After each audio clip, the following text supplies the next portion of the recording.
everyone. Thank you so much for joining us for another one of our Tiger Talks. My name is Lindsay Bray, and I am the Senior Coordinator for Parent and Family Services here at the University of Memphis. So today we have Elizabeth Langston, a study abroad advisor with us from the Office of Study Abroad, who's here to tell us a little bit about what studying abroad looks like for our students, the benefits that it has for our students, and kind of how they can help them through that entire process. So Elizabeth, thank you so much for joining us today. Yeah, it's my pleasure. Thanks so much for the opportunity. Great. So to start us off, can you tell us a little bit about the Study Abroad Office and how it can help our students? Yeah, absolutely. So our office helps students find opportunities to earn college credit towards their degree abroad. So we have programs as short as spring break or as long as an academic year. Students are always earning credit. It's never making them slow down on graduation. In fact, it often boosts GPA to spend some time abroad. And our office helps them find the right opportunity. Could be coursework abroad or an internship. Helps them find scholarships and funding and financial aid, helps prepare them for travel, and of course helps them while they're abroad with any advising that they need. That's fantastic. So if there's a student out there that's kind of interested in studying abroad, what are kind of those first steps that they need to take to really think about? Students are welcome to explore our website, memphis.edu/abroad, but it can be overwhelming to get started on your own. So we are always available for advising. You can go to our website, click contact us, and schedule an appointment on our calendar for tomorrow or next week, whenever works for you. And right now we're doing those exclusively through Zoom. So we will help you find the program that's right for you based on what your interest or your major is or your time when you're free. We'll help you find scholarships to help you pay for it, talk about the courses you'll take abroad, walk you step by step. So the first thing I'd say, easiest way to get started is meet with a study abroad advisor. memphis.edu/abroad is our website. Perfect. And we'll make sure and put that link down below as well. So obviously our parents are always concerned about costs, and study abroad always feels like sometimes that might be a little out of their range for a family who might be just making it here with their student on campus. Can you talk a little bit about the financial aid and the scholarships that are available to students and what students do actually end up paying out of pocket? Certainly. So our office is very aware of that challenge. We know that over 50% of U of M students are on the federal Pell Grant, which means they have some kind of financial need. So we're always keeping that in mind when we choose what programs are available to students and during advising with our students. Our office has a study abroad scholarship available to any student studying abroad at the U of M. It's a very simple application process. The deadlines align with their program applications. So that's available as long as you meet our GPA requirement. In addition to that, scholarships and financial aid that you're currently using may be able to be used on your program abroad, depending on what term you're going, what type of program, but typically your Pell Grant, your Hope Scholarship, Presidential Provost Award, all of those can keep working for you towards your study abroad program. We have scholarships available for certain majors, certain countries, national and international organizations have all kinds of funding available. And the biggest one that we promote on campus is the Gilman Award because it is for Pell Grant recipients. So a lot of Pell Grant recipients think that rules me out because I have financial need, when in fact you have more funding available to you because of your Pell Grant status. So we work with students during Gilman workshops and one-on-one advising to help them write the best essay and complete their application and get that funding. So we work really closely with students to try to get that award for them because it can pay up to $5,000 towards your study abroad program. But I'd say even before we start looking for scholarships and financial aid, if budget is your number one concern, we start with that when we're looking at program options. We have a virtual field school program happening in the spring that's only $500. And our scholarship, if you apply for it, could likely cover that. You pay U of M tuition just like you're already going to do, but that's very affordable. We have some summer Costa Rica Spanish language courses that are less expensive than taking that same course in Memphis for the summer. So if your priority is making it affordable, then we'll look at the programs that match that for you. That's really fantastic to know, particularly for our parents who are really concerned about that cost factor too. So that's really great. So can you talk a little bit about what are kind of some of the benefits that you have seen for students to study abroad? You mentioned a few of them, but could you elaborate a little bit more on that? Yeah, definitely. It used to be touted that a bachelor's degree was the one thing you needed to be competitive when looking for jobs, but now it seems as though everybody's graduating with a bachelor's and entering the job market. So studying abroad really sets our students apart when they get into those interviews, writing a cover letter, establishing their resume. And it's something that they can reference in those interviews that sets them apart from the other candidates that are being interviewed. One thing I'd like to highlight is studying abroad is no longer the junior year abroad or liberal arts and foreign languages study that many people think of. We have students earning internship credits at employers all over the world and getting credit for their internship requirement at the U of M. We have students studying their junior, senior level credits within their major at top tier universities that are known for that field of study. You can certainly still take electives, gen eds, languages abroad. And that's also a great way for undecided students to figure out their major. Some students choose to take humanities electives, an area that they're considering majoring in order to open up their eyes to what that field really looks like here and abroad, and not waste a credit because they took it abroad and it still counts toward their degree. That's a really great point. I know we had a student worker who worked for us a couple of years ago who did her internship she was doing her degree in hospitality management and went to Thailand to do that and worked for a hotel there. And so she got some really amazing experiences and some great networking opportunities out of it as well. So I think that's a really great point, that it's not just kind of a fun extra for the semester. It can be really part of a program of study. Certainly, and Memphis alone has 3-4 international companies based here. So it's no longer just for somebody who wants to work abroad. It can simply help you with a local job in which you need to know how to communicate with people of different backgrounds, not necessarily even different language, just different ways of thinking. So obviously the global pandemic has changed studying abroad just a little bit. Can you talk a little bit about kind of what programs are looking like right now, and how students can kind of prepare for the future maybe of study abroad? Definitely. So we have some virtual opportunities. If you don't want to have to worry about going abroad at the moment, you can take coursework from faculty abroad, work for international companies abroad, but from the comfort of your own laptop. So I mentioned our virtual field school. That's a program being taught by faculty from Latin America who are funded by, funded by the National Geographic Society. So it's a really neat opportunity, only a $500 program fee since you're staying at home to complete the program. Internships abroad are available at this time. But we are recruiting for the summer and fall semesters as well for programs that will leave the country. Every day we're monitoring the US Department of State's travel advisories, and that's how we base our decisions on whether it's safe to travel. So travel.state.gov is the US Department of State's travel safety website. You can put in your host country's name and find what their level is right now. We don't allow students to travel to any country that's higher than a 1 or a 2 travel advisory. Currently, we don't have any students abroad because of COVID. Everything is listed at a 3 or 4, nearly every country. So until that drops back down, we won't actually allow any students to leave the US, but they can still start planning for summer and fall. And every day we're looking at that website to see if that data has changed. If students complete an application for the summer and then we have to cancel it due to COVID, we can defer their application to a future term so they can save all of their work.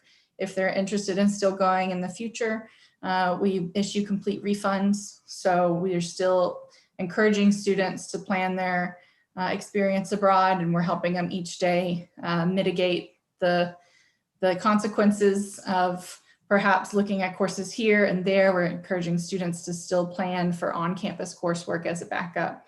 But we're hoping soon that we'll be able to send students on options again, especially those juniors and seniors who were hoping to make it happen last semester. Yeah, I know. I think all of us are itching to travel a little bit more. So hopefully we will be able to do that soon again. So speaking of that, what are kind of the important dates and deadlines that a student would need to keep in mind when they're planning their study abroad? We have deadlines listed on our website. We try to keep them pretty simple for students, mirroring our program on our scholarship application so students don't have to remember too many dates. For summer and fall, which you can apply for now, the deadline is March 1st to complete your application for both the program and our scholarship. So now is a good time to start considering traveling during those terms, start looking at programs, meet with an advisor, start applying for scholarships. And then when we get back from holiday break, complete those applications so that we can get it accepted by March 1st. And so one of the questions that I've seen sometimes is, or concern is kind of if a student doesn't speak a foreign language, but they want to go to a non-English speaking country, can they still do that? And do you have advice for students who do that? Yeah, they definitely can. You do not have to be fluent in your host country's primary language to study there. Most of our programs are for English speakers only. If you're wanting to take advanced Spanish, then you need to be intermediate Spanish, when you leave. But if you're taking STEM courses, business courses, English courses abroad, your coursework will be taught in English. You'll have housing and services arranged for you in English. Most of the cities that we send students to are very popular traveler destinations. So many locals at your pharmacy, restaurant, coffee shop will know enough English to help you through your day. But at the same time, that's part of the experience, learning your basic words before you leave, or at least on the plane, so you can get by at the cafe. So you don't have to know the language abroad. It might indeed challenge you depending on the place that you choose, but that's part of the experience and why you're studying abroad rather than at the U of M for that semester. So can you tell us a little bit, and I know each country is a little bit different, but what are kind of some of the health requirements that students might have to think about when they get ready to study abroad? All of our students are required to purchase international medical insurance. We help them through that process. We have recommended companies. It's not like US medical insurance, which is really complicated and expensive. It's usually $45 a month-ish. And that will cover really comprehensive doctor's visits, emergency care, and things like that while you're abroad. So that's our primary defense against health and emergency situations abroad, is working with a really great insurance company. Most of these companies you can call and say, I've got a cough, and they will schedule a doctor's appointment and a cab to pick you up and cover the cost. So very comprehensive, which really takes away the stress when you're abroad and maybe you don't know the language and don't know if you go to the clinic or the hospital. And in addition, we have health and safety orientation before students depart. So we have a 2-hour-long presentation where we teach them how to be safe travelers, keep healthy while abroad, what to eat, what not to eat. And once they arrive in host country, they'll have the same with a much more local perspective. So these parts of the neighborhood, we recommend taking a cab instead of walking.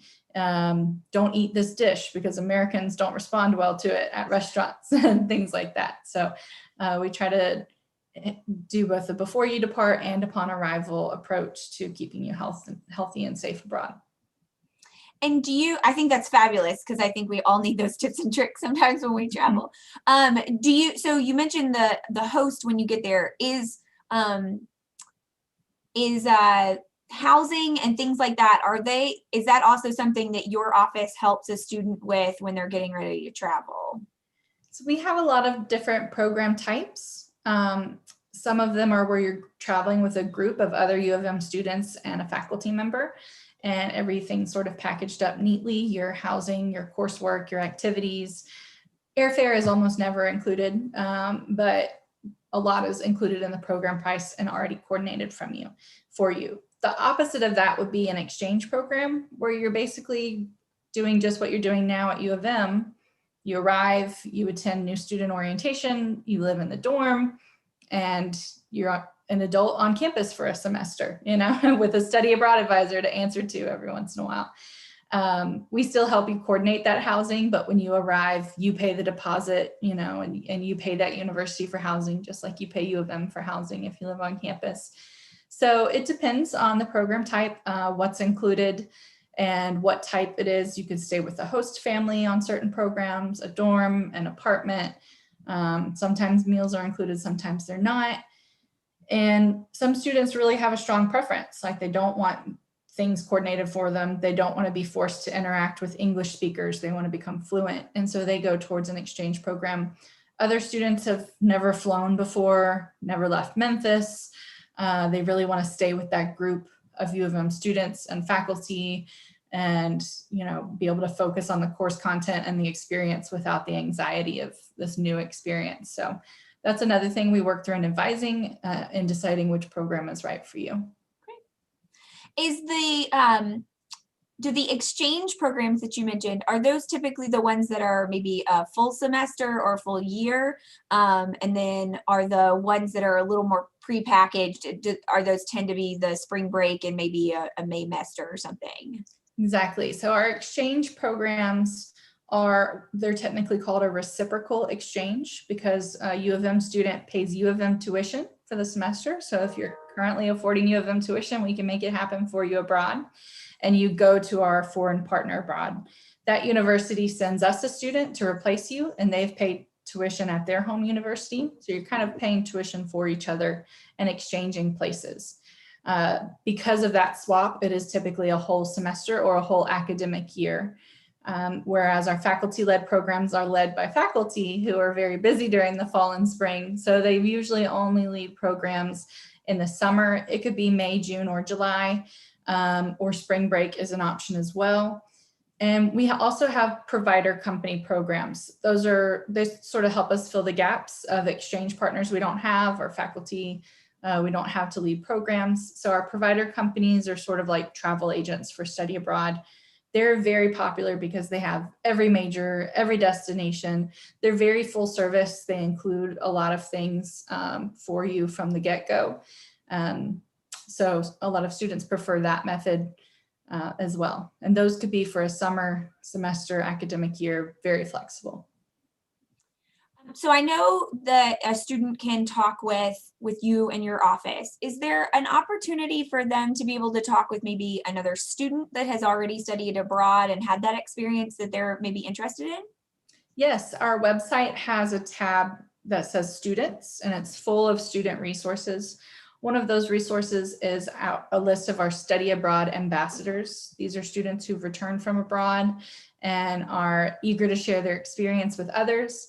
So they've provided a little summary of where they went, how they felt about studying abroad, and their email address. So you can contact them and say, hey, I want to go to that country. What was it like? Or I also identify with, this part of what you said about studying abroad. How did you get over that fear?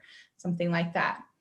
Additionally, before students depart, either at that health and safety orientation I mentioned, or in a separate meeting, we'll host a program country-specific meeting. So you'll meet with students who went to that country the year before or the summer before, and they'll share how they got cell service abroad, where they withdrew money from their debit card, how they liked staying with the host family, any kind of day-to-day questions you have.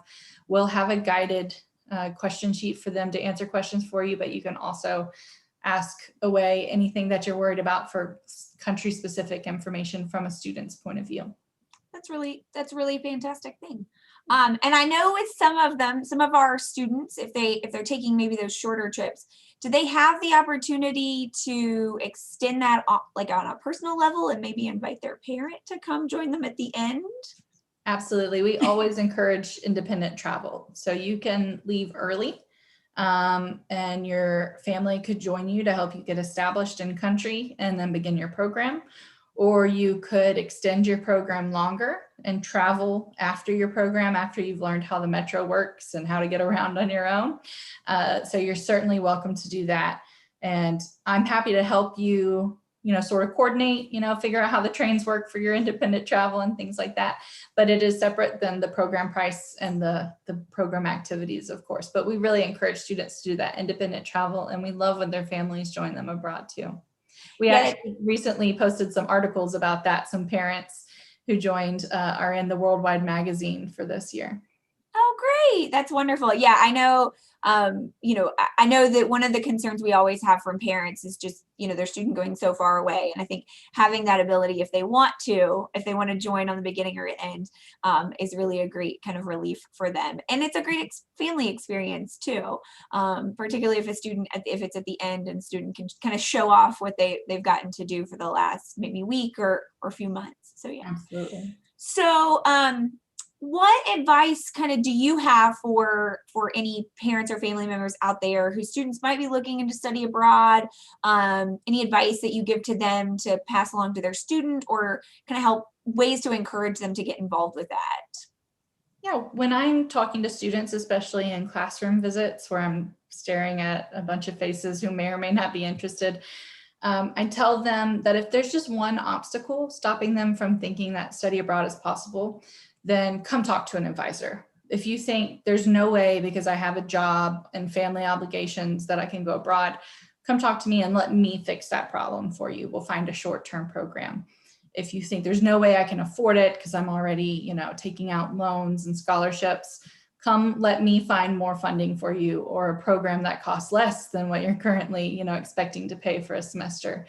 So I guess I'd say the same to parents. If you are weary of the opportunity, want to know more, don't trust that your student is relaying everything to you, come talk with us.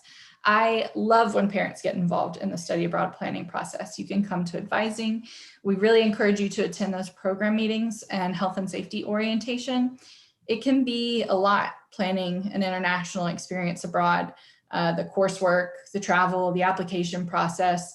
We help students step by step. We're always here to help, but it really helps when their parents are also there backing them up and saying, remember, your study abroad advisor mentioned this. Don't forget to pack that. At orientation, they said this. Let's go ahead and download that app so we can work on it before you leave.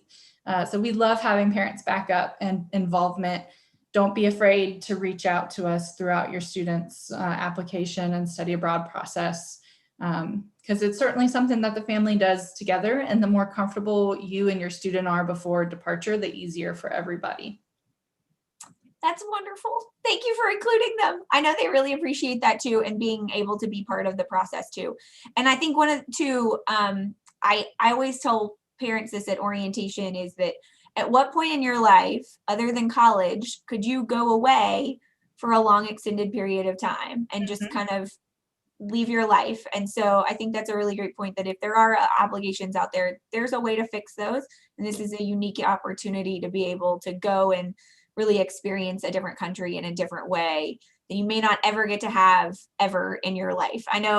I'm sure for you and for me, it would be really hard to kind of up and leave our lives for a few months to go travel abroad.